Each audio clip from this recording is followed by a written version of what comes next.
मेरा नाम अरशद है। मैं लाहौर का बहुत मशहूर तरीन हलवाई हूँ। इस दुनिया में लोग चमक धमक और खूबसूरती के बड़े ही शौकीन हैं, मगर लोग ये नहीं जानते कि सादगी में छुपे हुए राज हमेशा सादा सच्चाई को बयां करते हैं, जबकि चमक कभी भी खराब हो सकती है। अरशद हलवाई के नाम से मेरी बड़ी सी दुकान थी। मेरी मिठाई की दुकान मेन मार्केट में थी और बहुत ही मशहूर दुकान थी, इसलिए मेरी दुकान पर हमेशा भीड़ लगी रहती थी।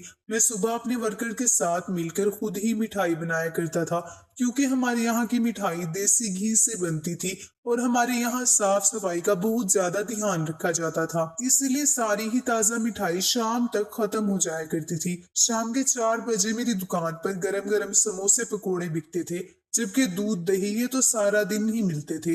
अल्लाह का दिया मेरे पास सब कुछ था, किसी चीज की कोई कमी नहीं थी। मेरे घर में मेरी 3 बहनें, बूढ़े वालिदैन और मेरे बड़े भाई भाभी मौजूद थे। मेरी जिंदगी में कभी किसी तरह की कोई परेशानी नहीं आई थी, क्योंकि अल्लाह ने मुझे शुरू से ही कामयाब इंसान बनाया था। मेरे वालिदैन बहुत खुश होते थे कि मैंने अपनी हलवाई की छोटी सी दुकान को एक बड़ी सी दुकान में बदल लिया था। लोग दूर दूर से मेरी दुकान की मिठाई खरीदने के लिए आते थे। पूरे शहर में मेरी मिठाई का बड़ा ही नाम था। वक्त गुजरने के साथ साथ मेरी छोटी बहनों की भी शादियां हो गई थी। अब मेरी माँ चाहती थी कि वो मेरी भी शादी कर दे, लेकिन मेरा कहीं रिश्ता नहीं हो पा रहा था, क्योंकि मेरा रंग बहुत काला था। मैं देखने में ज्यादा अच्छा नहीं था, लेकिन मैं एक होनहार और मेहनती इंसान था। मेरी अम्मी की ख्वाहिश थी कि वो मेरे लिए कोई खूबसूरत और कम उम्र की लड़की को मेरी बीवी बनाए, मगर ऐसा नामुमकिन था। मैं अपने सब भाई बहन में सबसे छोटा था। मुझसे बड़े मेरे भाई बहन बहुत खूबसूरत थे, तभी तो उनकी शादियां उनकी ठीक उम्र में हो गई थी। मुश्किल तो सिर्फ मेरी ही शादी में आ रही थी। फिलहाल मैंने अपनी शादी वाली बात को तो अपने दिमाग से निकाल रखा था। जब अल्लाह पाक चाहेगा मेरी शादी हो जाएगी। सुबह में सारे हलवाई आते थे, वो अपना काम करके चले जाया करते थे। मेरे पास एक छोटा बच्चा काम करता था जो सारा दिन दुकान पर मेरे साथ रहता था। मैं काफी दिनों से देख रहा था कि मेरी दुकान पर एक कम उम्र की खूबसूरत लड़की रोज आती है। उसे देखकर ऐसा लगता था कि वो गरीब है। मेरी मिठाई की दुकान में जितनी भी मिठाई लगी होती थी, वो उसे देख देख कर बड़ी खुश होती थी। ऐसा लगता था जैसे उसे भूख लगी हुई हो, या फिर उसका मन उस मिठाई को देखकर ललचा रहा है। मैं उसे मिठाई खाने के लिए निकाल कर दे देता तो वो बहुत खुश हो जाया करती थी। मेरी दुकान की मिठाई सबसे ज्यादा महंगी और सबसे ज्यादा मजेदार होती थी, इसीलिए लगभग ज्यादातर मिठाई खत्म ही हो जाया करती थी। और कभी कभी वो लड़की शाम के टाइम पर भी मेरी दुकान पर आ जाती थी। जब मैं उसे इस तरह से उसे देखता तो उसे समोसे या पकोड़े देने की कोशिश करता, तो वो उनको लेती ही नहीं थी।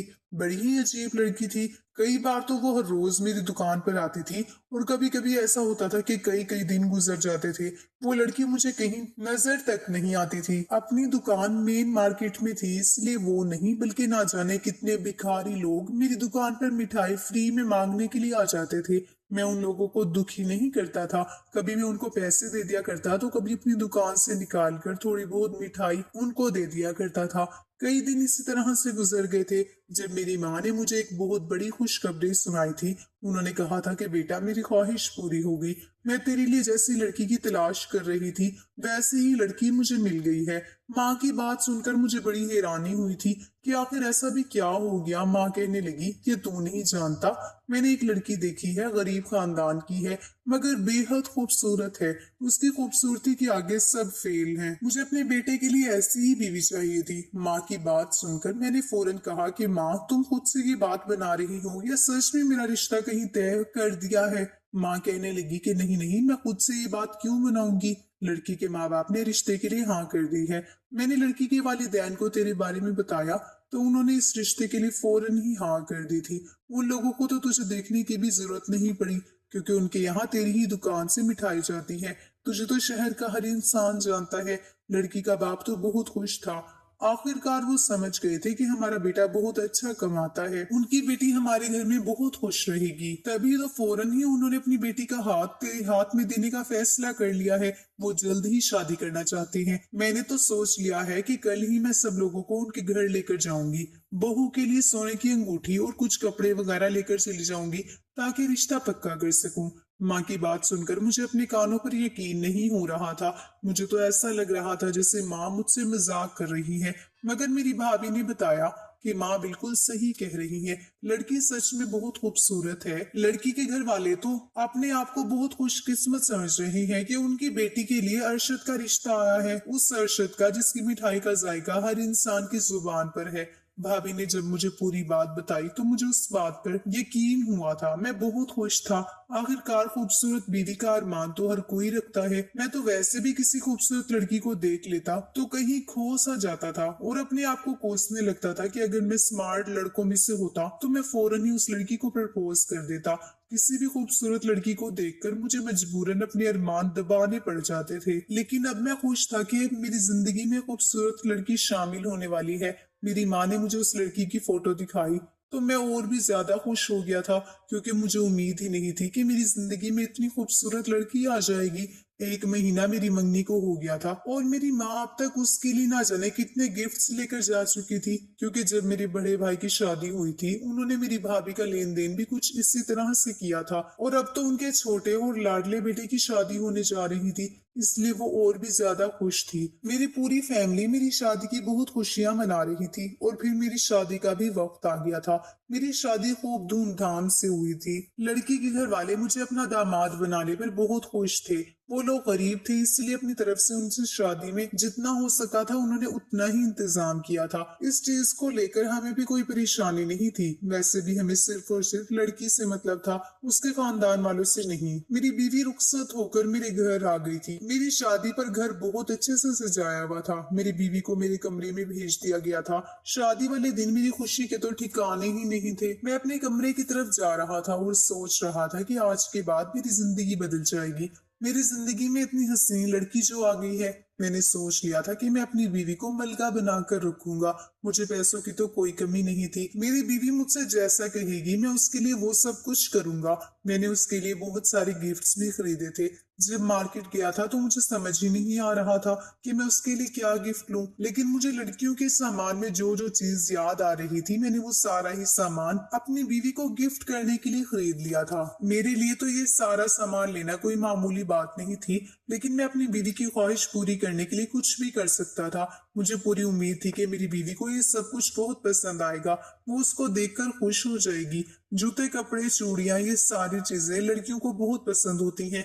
बाकी लड़कियों की तरह मेरी बीवी भी ये सारा सामान देखकर बेहद खुश होगी। मैं कमरे के अंदर गया तो सामने का नजारा देखकर मैं हैरान रह गया था। मैं तो समझा था कि वो दुल्हन बनी हुई घूंघट अपने चेहरे पर डालकर बिस्तर पर नजाकत से बैठी होगी, लेकिन उसने तो दुपट्टा बिस्तर पर रखा हुआ था और वो बेड पर फूलों के बीच नहीं बल्कि सोफे पर बैठी हुई थी। मैंने सोचा था कि मैं कमरे में जाकर सबसे पहले उसका घूंघट उठाऊंगा, उसकी तारीफ करूंगा, उसे उसकी मुंह दिखाई का गिफ्ट दूंगा। मैंने जो उसके लिए सोने की चेन बनवाई है मैं उसकी पतली सी गर्दन में खुद अपने हाथों से पहनाऊंगा और उसके बाद मैं उससे मोहब्बत करनी शुरू कर दूंगा, ताकि हमारे रिश्ते की हसीन शुरुआत हो सके। लेकिन वो तो बिस्तर पर बैठी ही नहीं थी और उसके दुल्हन वाले कपड़े भी बिस्तर पर पड़े हुए थे। उसने दुल्हन का जोड़ा और सारे गहने उतार कर एक मामूली सा सूट पहन लिया था। ये सब देखकर मुझे एक जोरदार झटका लगा था। मेरा चेहरा तो जैसे उदास ही हो गया था। मेरे बहुत सारे दोस्त हैं, इसलिए मैंने अपने कई दोस्तों के मुंह से सुना था कि शादी की पहली रात उनकी बीवी उनसे नाराज हो गई थी, मगर मैं अपनी बीवी को किसी भी हाल में नाराज नहीं करना चाहता था। लेकिन उसको देखकर तो लग रहा था जैसे वो नाराज थी। मेरी बीवी क्यों नाराज थी ये तो मैं नहीं जानता था। ज्यादातर लड़के लड़कियां रिश्ता हो जाने के बाद एक दूसरे से फोन पर बातें करते हैं, मगर मेरी बीवी से तो आज तक कभी हेलो हाय भी नहीं हुई थी। आज पहली बार मैं उससे बात करने जा रहा था। मैं तो उसे अपनी दुल्हन के रूप में देखना चाहता था। शादी के दौरान जब हम दोनों स्टेज पर बैठे हुए सारी रस्में कर रहे थे तब मैं नजर झुकाकर बैठा हुआ था। सबके सामने उसे देखने पर बहुत शर्म आ रही थी। मैंने सोच लिया था कि मैं अपने कमरे में जाकर उसे आराम से देखूंगा। मैंने उसे ठीक से देखा भी नहीं था और उसने अपने कपड़े बदल लिए थे। मैंने सोचा कि चलो कोई बात नहीं, अब वो मेरी बीवी बन चुकी है, उसका और मेरा सारी जिंदगी का साथ है, अब वो हमेशा मेरे साथ ही तो रहेगी। फिर किसी दिन मैं उससे कहूंगा कि वो दोबारा मेरी खातिर दुल्हन बन जाए। मैंने अपनी बीवी के कपड़े बेड से उठाकर एक तरफ को रख दिए और मैं सोफे पर उसके बराबर में जाकर बैठ गया था। मैंने गौर से देखा तो उसने अपना सारा मेकअप भी साफ कर लिया था। वो दुल्हन बनकर बहुत खूबसूरत लग रही थी, लेकिन वो देखने में इतनी खूबसूरत तो थी कि उसके साथ सारी जिंदगी गुजारा हो सकता था। उसका नाम फरजाना था। मैंने कहा, कैसी हो आप? आपने कपड़े चेंज क्यों कर लिए? शायद हैवी कपड़ों में आपका दिल घबरा रहा होगा। वो नजरें झुकाए बैठी हुई थी। मेरे इस सवाल पर उसने चौंक कर मुझे देखा और कहने लगी कि हाँ, बस वो मुझे इतने भारी कपड़ों से उलझन हो रही थी। मैं इतनी देर ऐसे कपड़ों में नहीं बैठ सकती थी। मैंने कहा सॉरी, मुझे माफ करना, मुझे नहीं पता था कि आप मेरा इंतजार कर रही होंगी, जबकि मैं तो टाइम पर ही कमरे के अंदर आया हूँ। उसने मेरे सवाल का कोई जवाब नहीं दिया था और वो उठकर बेड पर चली गई थी। मैं भी उठा और उसके बराबर में जाकर बैठ गया था, लेकिन इससे पहले मैंने अपने वो सारे बैग उठा लिए थे जिसमें मैं उसके लिए ढेर सारे गिफ्ट्स लेकर आया था। मैंने उसके सारे गिफ्ट्स उसके सामने रख दिए और उससे कहा कि ये सब मैं तुम्हारे लिए लेकर आया हूँ। उसने सारे सामान में से किसी भी एक चीज को हाथ तक नहीं लगाया था। मैंने कहा कि आप ये सारा सामान अपने हाथ में लेकर नहीं देखोगी? तो वो कहने लगी कि इन गिफ्ट्स को अगर मैं हाथ लगा दूंगी तो क्या ये डबल हो जाएंगे? मैंने कहा अरे आप जो कहेंगी मैं आपके लिए हाजिर कर सकता हूँ। उसने कहा कि कोई जरूरत नहीं है, और ये आप भी मत कहो, मुझे मेरे नाम से पुकारो, मेरा नाम फरजाना है। ये कहकर वो खड़ी हो गई थी।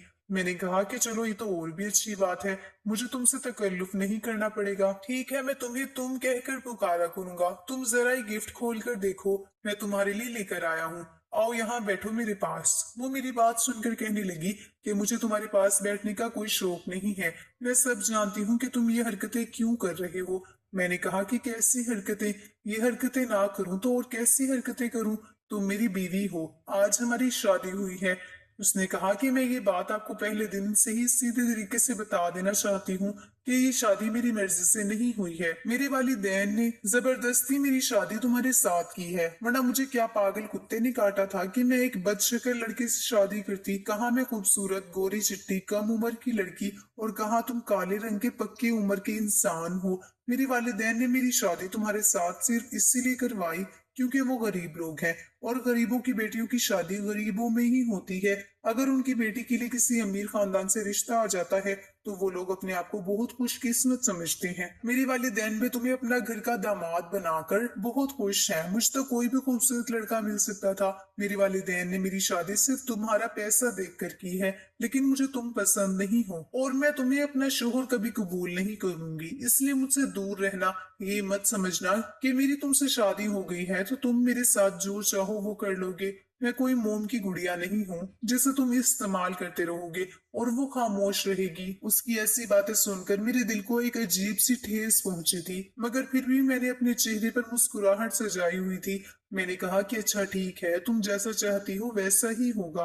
तुम मुझसे बात नहीं करना चाहती, मेरे साथ बैठना नहीं चाहती, तो तुम मुझे बता दो कि शादी की पहली रात बीवी को इम्प्रेस किस तरह से किया जाता है। आखिर मैं ऐसा कौन सा काम करूं जिससे तुम इम्प्रेस हो जाओ? मेरी कुछ समझ नहीं आ रहा था, क्योंकि बस मुझे तो अपनी बीवी को अपना बनाना था। मैंने उससे कहा कि अच्छा, एक गिफ्ट तो खोल कर देख लो, मगर उसने मेरा सारा सामान उठाकर टेबल पर रख दिया था।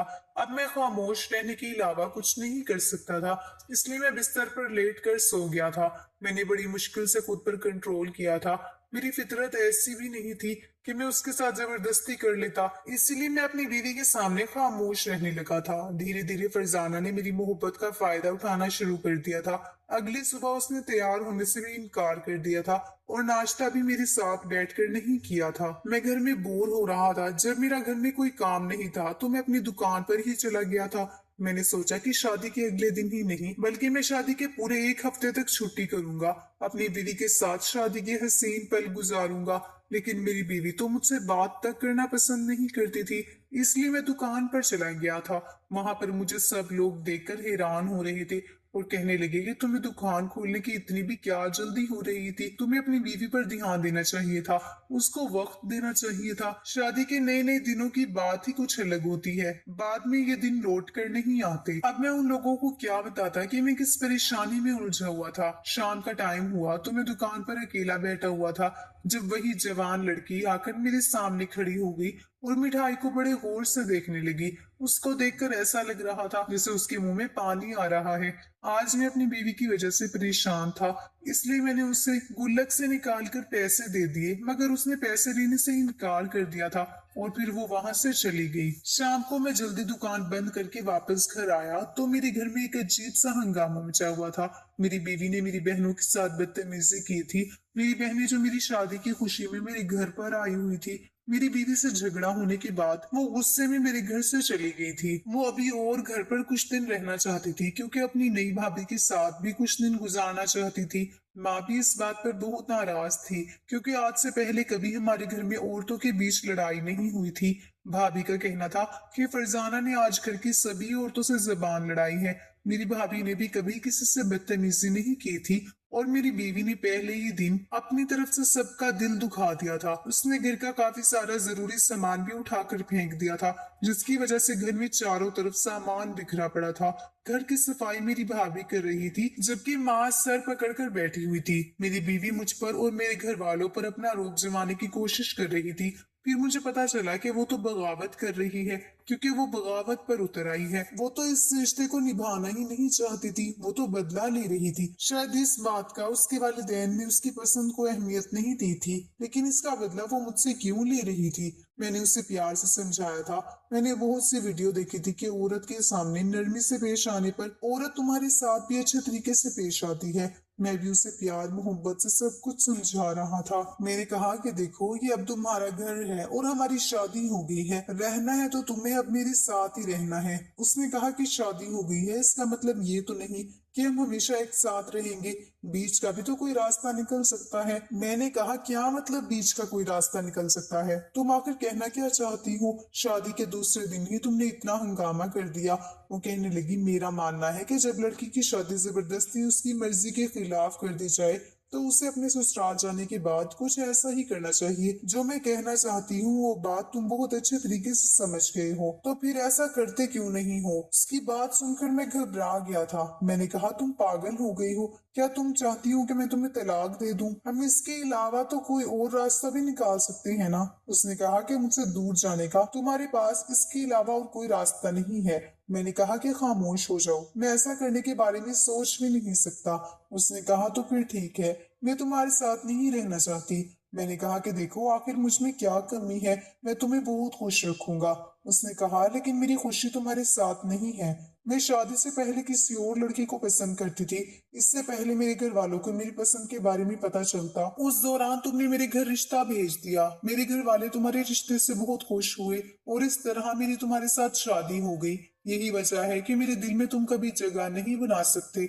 मैंने कहा कि मैं मानता हूँ शादी से पहले बहुत सारी लड़कियों को मोहब्बत हो जाती है, मगर जब उनकी शादी हो जाती है तो वो अपने शोहर को ही अपना सब कुछ मानने लगती हैं। तुम भी ऐसा ही करो, पुराना सब कुछ भूल जाओ, मेरे साथ अपनी जिंदगी की नई शुरुआत करो। वो कहने लगी कि ऐसा कभी नहीं हो सकता। मैं तो अपना सर पकड़ कर बैठ गया था। खूबसूरत लड़की के चक्कर में मेरी शादी एक आफत लड़की के साथ हो गई थी। मैंने उससे कहा कि देखो, तुम मेरी किस्मत में लिखी हुई थी और मैं तुम्हारी किस्मत में। अब ये मेरी खुशकिस्मती है कि तुम मुझे मिल गई और तुम इसे अपनी खुशकिस्मती नहीं समझती तो मुझे कोई मसला नहीं है। मैंने उसे बड़े अच्छे तरीके से जवाब तो दे दिया था, लेकिन उसकी समझ में कुछ भी नहीं आ रहा था। वो मेरी बात मानने के लिए तैयार नहीं थी। ये बात मैं किसी भी हद तक बर्दाश्त नहीं कर सकता था। मैं उसे तलाक दे दूं, लेकिन वो हर वक्त मुंह में अंगारे भरे फिरती थी। घर वालों के सामने कभी सीधे मुंह बात भी नहीं करती थी, हर बात का उल्टा जवाब देती थी। मैंने अपनी माँ और भाभी से भी कह दिया था कि इससे घर का कोई काम मत करवाना, मैं घर में नौकरानी रख दूंगा। भाभी कहने लगी कि जब मेरी शादी हुई थी तो मैं घर के सारे काम करती थी और आज तक घर के सारे काम करती आ रही हूँ। भला तुम्हारी बीवी सारा दिन घर में आराम क्यों करेगी? मेरे वक्त में तो कभी नौकरानी नहीं आई। मैंने कहा कि भाभी, मैं आपके आगे हाथ जोड़ता हूँ, आपकी बार नौकरानी आएगी तो आपको भी काम नहीं करना पड़ेगा और मेरी बीवी को भी काम नहीं करना पड़ेगा। प्लीज आप में से कोई भी फरजाना से कुछ मत कहना। वो कुछ करे तो उसको करने देना और ना करे तो उससे कोई सवाल जवाब नहीं करेगा। मैं घर का माहौल खराब नहीं करना चाहता था। पहले ही मैं उससे शादी करने के बाद बहुत परेशान रहने लगा हूँ। मैं गुस्सा करते हुए अपनी दुकान पर चला आया था। मैंने फिर से उस लड़की को देखा था। वो दुकान के बाहर खड़ी हुई खाने पीने के सामान को बड़े गौर से देख रही थी। उस वक्त मैं खाना खा रहा था जब मैंने उसे अपना लंच बॉक्स दे दिया था। मेरा खाना खाने का मन नहीं कर रहा था, मगर उसने मेरा खाना लेने से भी इनकार कर दिया था। फिर मैंने उसे पैसे देना चाहे तो उसने वो पैसे भी नहीं लिए, क्योंकि मैं यही सोच रहा था कि हर बार वो मेरी मिठाई खाती है उसका मन भर जाता होगा। कभी कभी वो पैसे लेकर बाजार से कुछ और भी तो खा लिया करे, मगर वो पैसे लेती ही नहीं थी। वो खाने से साफ इनकार करके वहां से चली गई थी। जैसे कह रही हो कि उसे कुछ भी नहीं चाहिए। पता नहीं ये लड़की कौन थी, उसका हुलिया देखकर तो ऐसा लगता था जैसे ये पागल है या फिर इधर उधर भीख मांगती है। लेकिन मैंने उसे कभी लोगों से पैसे मांगते हुए नहीं देखा था।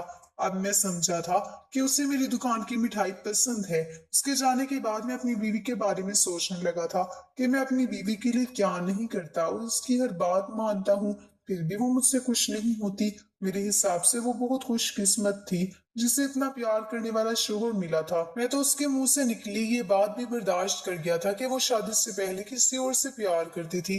मुझे इस बात से कोई प्रॉब्लम नहीं थी। वो एक बार मेरी कदर करके तो देखती। मैं सारी जिंदगी उसका गुलाम बनकर रहने के लिए तैयार था। हर बात के लिए मैं अपनी बीवी को सिर्फ समझा सकता था, क्योंकि उसकी हरकतें तो ऐसी थी कि शादी के पहले दिन से ही मुझे उसको काबू में रखना चाहिए था। एक दिन तो वो किसी से फोन पर बात कर रही थी। मैंने कहा कि किससे बात कर रही हो? कहने लगी कि उससे बात कर रही हूँ जिससे शादी से पहले मैं मोहब्बत किया करती थी। मेरे दिल में उसके लिए मोहब्बत आज भी कम नहीं हुई। मैंने कहा, ये क्या हरकत हुई? तुम अभी तक उस लड़की को भूली नहीं हो। तुम जानबूझकर ऐसी हरकतें कर रही हो ताकि मैं तुम्हें छोड़ दूं। वो कहने लगी कि अरे वाह, तुम्हें तो इस बात का अंदाजा हो गया। उसने हम दोनों का बिस्तर भी अलग कर लिया था। बेड पर सोता तो खुद वो सोफे पर सो जाती थी। मुझे बुरा लगता था कि वो सारी रात सोफे पर रहेगी तो उसे ठीक से नींद नहीं आएगी, इसलिए मैंने ही सोफे पर सोना शुरू कर दिया था। मुझे भी नींद नहीं आती थी, लेकिन वो मजे से बेड पर सोती रहती थी। उसके बॉयफ्रेंड के साथ अब उसकी बातचीत काफी हद तक बढ़ गई थी। वो मेरा भी कोई लिहाज नहीं करती थी और उसके साथ कोई प्यार मोहब्बत की बातें करती रहती थी। मुझे ये सब देखकर बहुत गुस्सा आता था, मगर फिर भी मैं खुद पर कंट्रोल कर लिया करता था। उसे मेरी कोई फिक्र नहीं थी। अरे फिक्र तो वहां होती है जहां मोहब्बत होती है। जहां मोहब्बत ही ना हो वहां फिक्र कहाँ से आएगी? मेरी अम्मी मुझसे कहती थी कि अब वो उस लड़के से मिलने के लिए भी जाने लगी है, लेकिन लोगों ने उसे किसी लड़के के साथ मिलते जुलते देखा था, इसलिए शिकायत मेरे घर तक भी पहुंच गई थी। मेरी बीवी पर किसी तरह का कोई रोक टोक नहीं था। यही वजह थी कि वो इतनी बिगड़ गई थी। वो चाहती थी कि मैं किसी तरह भी करके उसे छोड़ दूं ताकि वो अपने पुराने आशिक के साथ आसानी से शादी कर सके। मैं बिल्कुल खामोश हो गया था। मैं उसके लिए इतना कुछ बर्दाश्त कर रहा था, अपने घर वालों की भी बातें सुन रहा था। वो मुझे बार बार कह रहे थे कि तुम उस लड़की को छोड़ दो, ये तुम्हारे लिए ठीक है, तुमने इसको सर पर चढ़ा लिया है। मेरी माँ की ये ख्वाहिश थी कि वो खूबसूरत लड़की को मेरी बीवी बनाए। अब मेरी खुशियों को नजर लग गई थी तो मैं क्या कर सकता था? मेरी बीवी मेरी जिंदगी में आ तो गई थी, मगर वो मेरी जिंदगी में शामिल नहीं हुई थी। मुझे उससे अभी तक एक पल की भी मोहब्बत नहीं मिली थी। मैंने अपनी बीवी को एक बात अच्छी तरह से समझा दी थी कि तुम कुछ भी कर लो, मैं तुम्हें नहीं छोड़ने वाला। तुम मेरी जिंदगी से कभी दूर नहीं जाओगी। मैंने तुम्हारी बहुत बात मानी है, आगे भी मानूंगा। तुम्हारा ख्याल करता हूँ, हमेशा करूंगा। हो सके तो तुम अपने आशिक को भूल जाओ, वरना वो मेरे हाथों से मारा जाएगा। मैं तुम्हें किसी भी हाल में भी नहीं छोड़ने वाला। मगर वो तो सीना तान कर मेरे सामने खड़ी हो जाती थी। मैंने अपने घर वालों को भी बहुत अच्छे तरीके से समझा दिया था कि वो कुछ भी करे, आप लोगों को उसके बीच में नहीं बोलना है। उसका चक्कर अपने आशिक के साथ अभी भी चल रहा था। ना वो लड़का पीछे हटने वालों में से था और ना ही मेरी बीवी। मैंने इस मसले में किसी दिन आराम से अपनी बीवी से बात करने के बारे में सोचा था। मैं अपनी दुकान पर बड़ा परेशान बैठा हुआ था जब हर बार की तरह वो लड़की फिर से मेरी दुकान के पास आकर खड़ी हो गई और मिठाई को देखने लगी। आज मैंने उस लड़की को दुकान के अंदर बुला लिया था और उसे बैठने के लिए कुर्सी भी दी थी। आज पहली बार ऐसा हुआ था कि मैंने उसे बहुत करीब से देखा था। मैंने अपनी दुकान की सारी महंगी और साथ मिठाई की प्लेट में निकाल कर उसे खाने के लिए देती थी। वो बैठी हुई खा रही थी और खूब जायके ले रही थी और खुश भी हो रही थी। मिठाई खाने के बाद उसने प्लेट एक तरफ रख दी थी। वो अपने कपड़े साफ कर रही थी। मुझे उसकी हरकत बड़ी अजीब लगी थी। वो जवान लड़की थी, उसे अपने जिस्म को ढक कर रखना चाहिए था, मगर वो लड़की ऐसे रिएक्ट कर रही थी जैसे उसकी दिमाग की हालत ठीक नहीं है। उसका हुलिया बहुत गंदा हो रहा था। ऐसा लग रहा था जैसे उससे नहाए हुए कई दिन गुजर गए हों। यही वजह थी कि उसके जिस्म में खुजली हो रही थी। मगर उस दौरान जब वो पागलों की तरह अपने जिस्म को खुजला रही थी, तब मेरी नजर उसके जिस्म के कुछ ऐसे हिस्से पर चली गई थी जहां पर मेरी नजर नहीं जानी चाहिए थी। लेकिन जो मैंने अपनी आंखों से देखा, उसे देखकर मेरे होश उड़ गए थे कि उस लड़की के जिस्म पर चोट के निशान लगे हुए थे। ये लड़की देखने में बड़ी मासूम लगती थी। ऐसा लग रहा था जैसे इस बेचारी पर जुल्म होता है, उस पर मार पीट की जाती है। मगर उस मासूम को कौन मारता था? थोड़ी देर तो मेरी दुकान पर बैठने के बाद वो वहां से चली गई थी। वो कुछ बोलती नहीं थी, शायद वो गूंगी थी। मैंने अपनी दुकान पर लड़के को बैठा रहने के लिए कहा और ना जाने क्यों मैं उसके पीछे पीछे उसे देखने के लिए चला गया था कि वो कहाँ जाती है। वो किसी से भीख नहीं मांग रही थी, बस इधर उधर ही टहल रही थी। थोड़ी देर के बाद वो एक घर में चली गई। वहां पर मैंने कुछ लड़कों को घर के अंदर जाते हुए देखा था। उनमें से एक लड़के ने उसे धक्का देकर घर के अंदर कर लिया था। मतलब कि उनका रवैया उस लड़की के साथ बिल्कुल भी ठीक नहीं था। उसी जगह पर ठीक सामने एक चाय का होटल बना हुआ था। मैं उस होटल के मालिक के पास गया और उससे पूछा कि आखिर ये लड़की कौन है और इन लड़कों की क्या लगती है। उसने मुझे बताया कि इस लड़की का इस दुनिया में कोई नहीं है। इसके वालिदैन भी मर गए। कुछ वक्त पहले ही अपने वालिदैन के साथ इस घर में रहती थी, मगर इसको एक गहरा सदमा लग गया था और इसी वजह से ये उल्टी सीधी हरकतें करने लग गई। इसकी दिमागी हालत भी खराब हो गई। इसके वालिदैन ने ऊपर वाला पोर्शन जॉब करने वाले लड़कों को रेंट पर दिया हुआ था। इसके माँ बाप के मरने के बाद उन लड़कों ने इस पूरे घर पर कब्जा कर लिया। इस लड़की को अपना होश भी नहीं रहता। ये सुबह घर से निकलती है, जहाँ चाहे वहाँ जाती है। ये लड़के उसके साथ मारपीट करते हैं, इसके साथ बहुत बुरा सलूक करते हैं, जो मन करता है वो करते हैं। सारा दिन ये लड़की न जाने कहाँ गुजारती है। जब ये घर आती है तो इन लोगों का रवैया उसके साथ ठीक नहीं होता। मैंने उस आदमी से कहा कि यहाँ पर इतना कुछ हो रहा है, तुम लोगों ने कभी इस लड़की की मदद करने की कोशिश नहीं की? उन लड़कों के खिलाफ आपको पुलिस में शिकायत दर्ज करवानी चाहिए थी। वो आदमी कहने लगा कि मालिक, हम गरीब लोग हैं, हम अपने काम से काम रखते हैं। थोड़ी देर उस लड़की के बारे में जांच पड़ताल निकालने के बाद मैं वापस अपने घर आ गया था। मैंने लड़की को फोन करके बोल दिया था कि वो दुकान बंद कर दे। घर आया तो पता चला कि मेरी बीवी ने मेरी भाभी के साथ बहुत बदतमीजी की है और उसका मेरी अम्मी के साथ झगड़ा हुआ था। उसने मेरी भाभी को ईंट मार दी, जिससे उनके सर में गहरी चोट आई थी। भैया भाभी को अस्पताल लेकर गए थे। मेरी भाभी दर्द से करा रही थी। आज तक कभी मेरे घर पर ऐसा कुछ नहीं हुआ था। अब मुझे अपनी बीवी पर बेहद गुस्सा आ गया और मैं वो फैसला करने पर मजबूर हो गया था जो मैं नहीं करना चाहता था। मैंने अपनी बीवी को तलाक दे दी थी और उसे घर से निकाल दिया था। वो अपने काम में कामयाब हो गई थी। मैंने कहा था, लेकिन खबरदार, अगर तुमने मेरे घर से कोई भी सामान लिया, जो सामान तुम्हारे घर वालों ने दिया है, उसे हम खुद तुम्हारे घर वापस भेज देंगे। वो शायद ये समझती थी कि हमारे घर का जितना भी कीमती सामान है वो अपने साथ ले जाएगी, मगर मैंने उसे किसी चीज को हाथ तक न लगाने दिया था और घर से बाहर निकाल दिया था।